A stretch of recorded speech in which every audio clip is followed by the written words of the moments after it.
Le 21e siècle sera spirituel ou ne sera pas? Eh bien, il l'est. Aujourd'hui, la religion fait vendre. C'est même devenu un véritable créneau. Cierges, crucifix et autres signes religieux font recette. Récompensé à Cannes, Des hommes et des dieux, le film de Xavier Beauvois sur les moines de Tibérine, affiche déjà 3 millions d'entrées. Autant et même plus qu'une superproduction américaine. Un énorme succès populaire. Et pourtant, on est bien loin de Rabbi Jacob, un vrai petit miracle. Et pendant que certains multiplient les pains, d'autres espèrent bien multiplier les billets. Les maisons de disques ont été les premières à surfer sur la vague du spirituel. Et aujourd'hui, ce n'est plus Johnny que l'on trouve en tête de gondole, mais bien des prêtres et des nonnes. J'espère bien gagner de l'argent avec les sœurs, bien entendu. Les producteurs se frottent les mains, mais pour les religieux, pas question pour autant de céder aux sirènes de la gloire et de l'argent. Mais notre genre de vie ne changera certainement pas, donc il sera toujours modeste, il est quand même assez austère. Comment la religion est-elle devenue le nouveau business du disque? Un effet de mode ou un vrai retour à la spiritualité? Les premiers à avoir créé l'événement autour de la religion, ce sont eux, les 3 prêtres de Spiritus Dei. Ce boys band catholique est déjà disque de diamant. Plus de 500 000 albums vendus, 3e meilleure vente de disques de l'année, le bon Dieu pourrait bien leur avoir donné un petit coup de main. Le groupe a été créé à l'initiative de l'évêque le plus médiatique de France, Monseigneur Di Falco. Il cherchait le moyen de financer une école à Madagascar. Et ce n'est pas Dieu qui lui a soufflé la solution, mais l'un de ses apôtres people. La genèse de ce projet, c'est la rencontre avec Didier Barbelivien, que j'avais eu l'occasion d'inviter dans mon diocèse il y a quelques années. Et quand j'ai parlé de ça à Didier, il m'a dit « mais après tout, est-ce que tu as des prêtres qui chantent ?»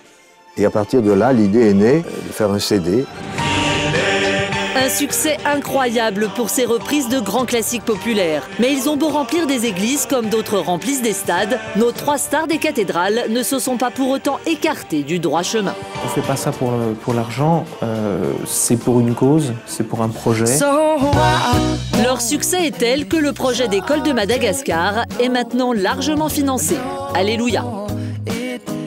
Le filon semble bon, alors la concurrence fait rage. Les dernières arrivées sur le marché de la religion, il faut aller les chercher au fin fond du Vaucluse. Ce sont elles, les nonnes de l'abbaye de Notre-Dame de l'Annonciation, des bénédictines qui vivent cloîtrées, totalement coupées du monde.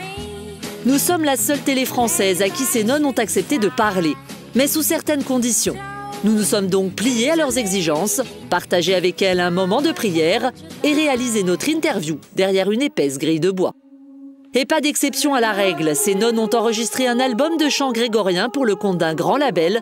Le Big Boss, lui aussi, a eu droit à la grille pour la signature du contrat. L'essentiel pour les nonnes, préserver leur mode de vie à tout prix. Ça a changé du quotidien, mais le fait de chanter, ça ne change pas du tout du quotidien. On le fait plus de 5 heures par jour.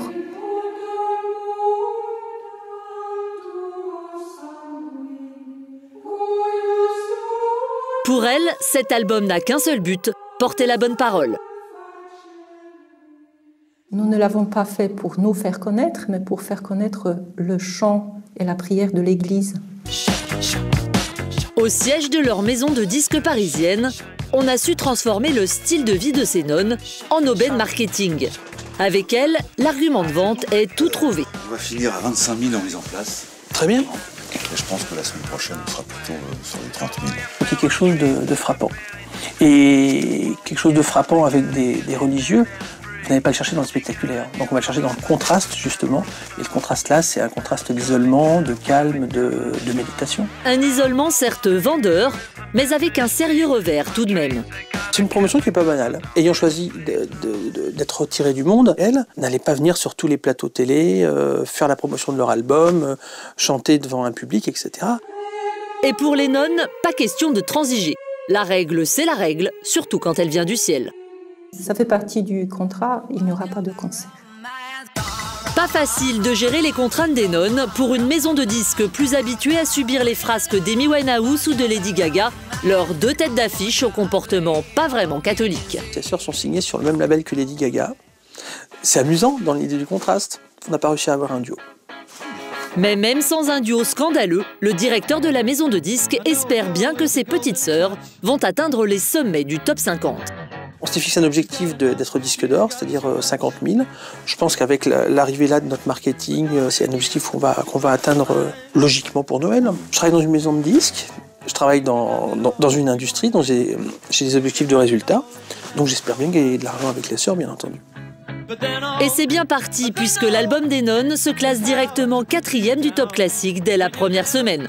Malgré tout, les sœurs bénédictines semblent pour toujours préférer la loi divine à la loi du marketing. Nous avons vraiment une oreille très peu attentive à cet aspect des choses.